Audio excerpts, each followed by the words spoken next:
An In-N-Out double with fries and a drink now costs more than $10 in California. The higher price due to the state's new $20 minimum wage for fast food workers. A meal at In-N-Out is $10.45 for a double, $8.65 for a cheeseburger, and $8.15 for a hamburger. Those prices are before tax. Sales tax in LA County is 9.5%. That takes the total cost of the double meal to $11.44. All right, if you didn't realize it, doubles have gone up. These prices all gone up after the pandemic. It wasn't $5.55 before. I know that for sure. Yeah, I know the cheeseburger wasn't either. So you look at their drinks, extra large $2.55. So yeah. That's what happens. Everybody wants their money. But damn, In-N-Out said the prices is going up. Sheesh. Dang, In-N-Out, we struggling too. Couldn't even get a drink this time. I just got a burger and fries because it's expensive. Cut the cameras. Dead ass. This one hurt. I don't care about no fast food place, but In-N-Out's my spot. All you fools begging for minimum wage increases. Boy, oh boy, oh boy, oh boy, oh boy. We got to go out to California once again to talk about the consequences of progressive economic policies. And once again, we got to talk about the minimum wage that California has hiked significantly in a very short amount of time, which has resulted in large job losses and price increases across the board. And as you guys saw at the beginning of this video, you have California residents who are shocked that, In-N-Out, a chain that, is known for having cheap food, they are raising their prices as a result of the minimum wage increase. Okay, it's not just In-N-Out. It's a lot of other restaurant chains as well, too. If they're not raising prices to stay alive, they're probably not alive, right? They're probably just going out of business, like Rubio's closed a ton of stores. Yeah, it's tough out here, right? It's extremely tough to survive in California as a business. And as a result, this is what you're seeing, right? You're seeing the prices of food, fast food, of basically everything go up rapidly, okay? And it is a result of liberal policies. Also, what you're saying is a mass exodus from California, which we're also going to talk about here. But first, I want to go ahead and get into this sticker shock that happened at In-N-Out. But before we get into it, we have to have a word from the sponsor of this video, Noble Gold. Gold is on an unstoppable run. It has went up 81% over the past 5 years and almost 20% over the past 12 months. It is happening. Central banks are ditching the dollar and U.S. treasuries, and they are buying more gold. The good news is that it is predicted to go up even more. UBS predicted that gold could go up to $5,000, and at Noble Gold Investments, their phones are ringing off the hook. And that is because everybody wants to protect their retirement with gold, and you can do it as well. Noble Gold Investments can help you secure some gold to protect your future. From day one, you work with the same dedicated all-American expert. Whether you are a beginner or an experienced investor, Noble Gold Investments will help you get all the help that you need. And this month, Noble Gold Investments is offering a free 1/4 ounce gold standard coin when you open up a qualified account. Go to noblegoldinvestments.com. That is noblegoldinvestments.com. And don't forget, there's a risk with every investment, and there's no guarantee of any kind. Bay Area residents have been experiencing sticker shock when it comes to food, whether at grocery stores or restaurants. And tonight, In-N-Out has recently joined other chains in hiking its prices to keep up with the new minimum wage increase. KTVU's Betty Yu joins us live tonight after speaking with some customers in Alameda. Betty. Mike, I've been speaking with customers, and the response has been really quite varied regarding these price increases. Now, some of them were a bit shocked at the slight price increase. Others didn't notice at all. But take a look at this drive-through line at this hour. Now, this is not uncommon, but if it's any indication, the demand for In-N-Out is strong. Thanks, Chris. Pittsburgh resident Chris Halika says he eats at In-N-Out every other week. The price increase, I understand, because economy is kind of bad. The company said it increased prices across California the same day the state's fast food minimum wage law took effect. In-N-Out said in a statement to KTVU, on April 1st, we raised our prices incrementally to accompany a pay raise for all of the associates working in our California restaurants. The price increase was also necessary to maintain our quality standards. I've always heard that In-N-Out treats their employees well. It seems like that's part of their branding, and so we're definitely down to support that, especially in the Bay Area when cost of living is so high. The starting wage for In-N-Out workers is $22 to $23 an hour based on the location. Wow. You can make $22 to $23 an hour working at a fast food joint. Now, again, listen, here's the thing. I am not one of these people, right, that think that it's a bad thing for people to get paid, okay? I think that it's definitely good for people to get paid.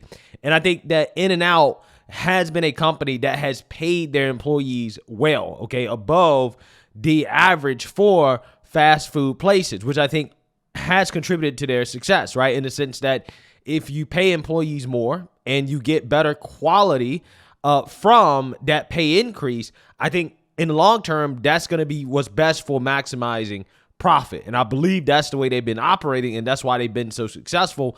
And also at the same time, they just understand their business, okay? They are a volume business, okay? They sell in volume in order to make money.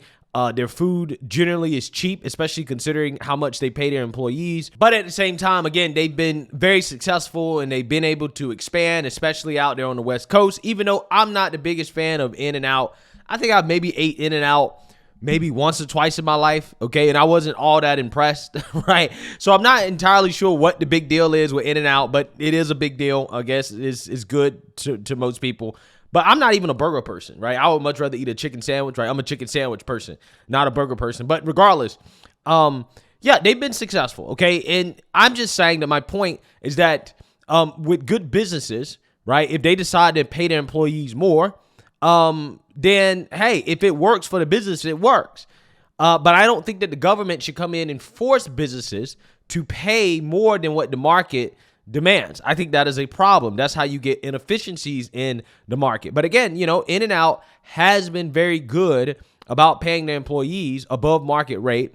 It's just kind of shocking to see fast food workers getting paid $45,000 a year, which I guess was unheard of 10 years ago. But hey, you know, get your money, okay? Get your money. I mean, it is what it is. I'm just saying that I think that there are consequences for that type of wage increase in such a short amount of time, which is higher than the state's new $20 minimum wage. Especially coming from Georgia, California prices are a little bit higher, but when I came to In-N-Out and I was spending $20 on a meal, it's definitely something that I did not expect at all. Why the hell this dude moved from Georgia to California, right? Who the hell would do that? Okay, we're about to do another video here in a few minutes outlining the opposite, people moving out from California. I'm not sure.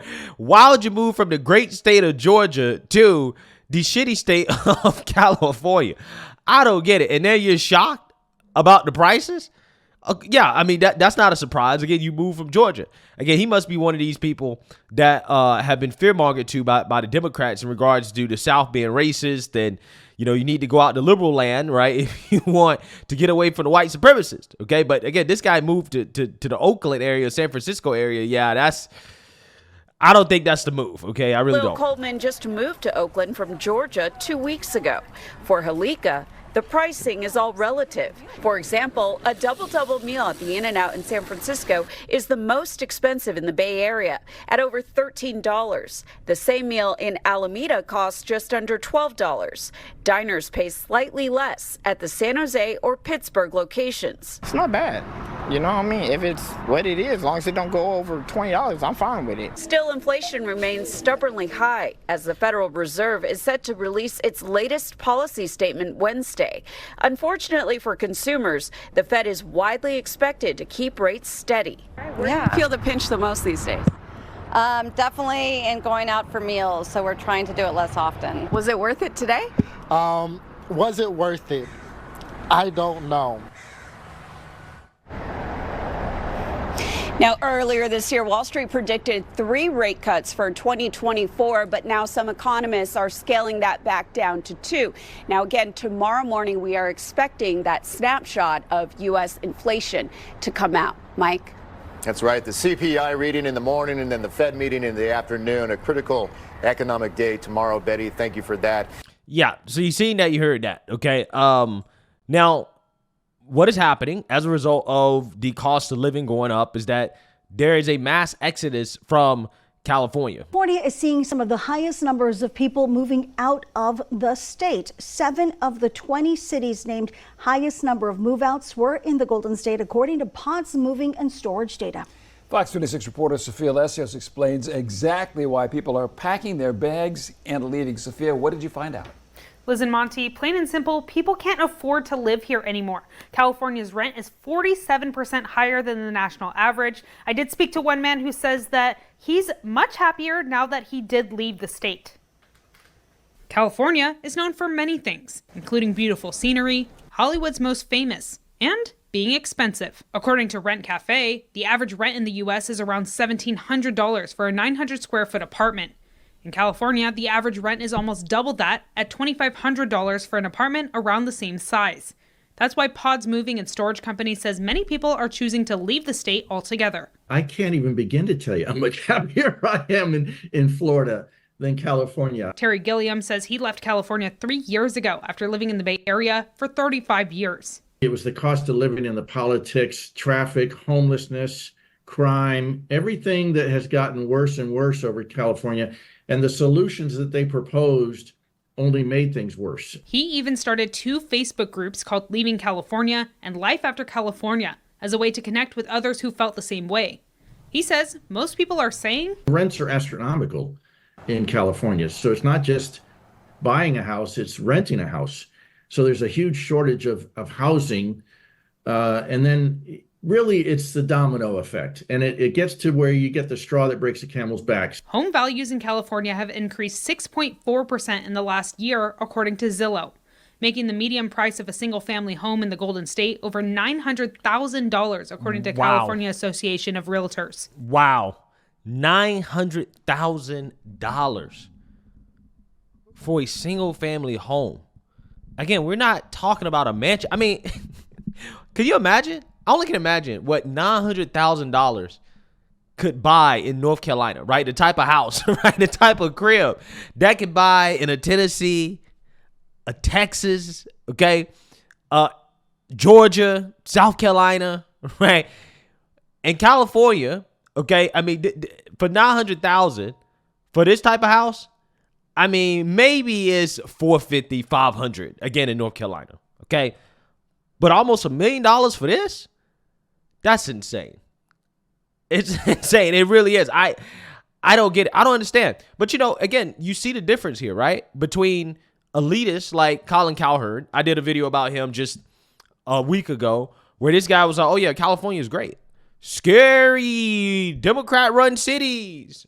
I don't see homelessness. I don't see crime. I think everything is great because me and my friends are doing great, right? Even though this guy's rich, okay? But normal, average, everyday people are like, no. We got to leave, right? We have to leave this state because everything is too expensive. The only people that are supporting Democrats, guys, are elitist, right? Normal, everyday people are struggling, and there's no way you can continue to support the Democrat Party as a normal, everyday person because their policies are hurting you. And we know that, right? We know that. The main people supporting Democrats are rich coastal elites, okay? Pay attention. These people on social media, these celebrities that come out and support Democrats, they are rich, okay? Because the Democrat Party is the party of the rich. In fact, the Democrats and their policies have been more beneficial towards the rich than anybody else in this country. All right, folks, I don't have to tell you, it's an election year. We're going to hear a whole lot about income and wealth inequality in America. And it's going to be a whole lot of finger pointing. But what we should be hearing about are how plans ostensibly designed supposedly to spread the wealth actually only made the wealthiest a lot richer. I mean, a lot richer. Take a look at this. 2020, your top 1%, they were worth about $30 trillion. Right now, they're very close to $45 trillion. They have loved these policies, right? So keep at it. Keep trying to take their money. Association of Realtors. The U.S. Census Bureau reports the average cost of a home in the U.S. is $495,000. Another contributing factor driving people to leave is crime. You know, the whole shoplifting thing, if you only steal up to $950, it's not really a crime, it's a ticket.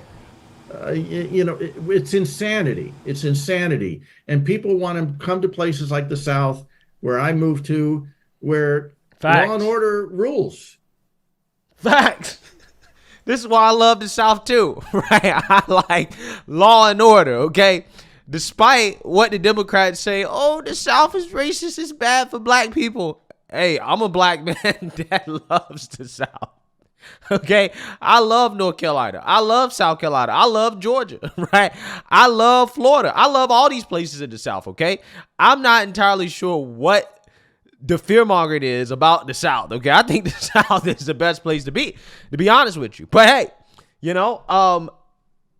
I don't have to live in California to figure that out. I just know this because I'm informed about all the Cuckoo for Cocoa Puffs policies that are pushing that state into a state of chaos. And again, as a result, you have so many people leaving. It is a mass exodus, right? But again, Democrats are trying to tell you, oh, well, this is a conspiracy. None of this stuff is true. Our policies are amazing. For 3 years since 2020, California's population was declining, but it is important to note that new data released by California Department of Finance says that the population increased 67,000 people last year. This is the first time since 2020 the state has seen a net increase. Liz Monty. Thank you, Sophia. Now, cities like Los Angeles, San Francisco, and Stockton still sit in the top 10 of people moving out. Hi, I'm Monty. Yeah. So again, what you have here, you have 1 year, that's an outlier, but yet the cities, the actual cities in California, people are evacuating. So the people that are moving to California, they're not moving to the cities, right? They're moving outside the cities, which are more likely to be red areas, and they're staying away from the blue hellhole. So let me know what you guys think. Make sure you like, comment, and subscribe. Most importantly, share a Black conservative perspective. Peace.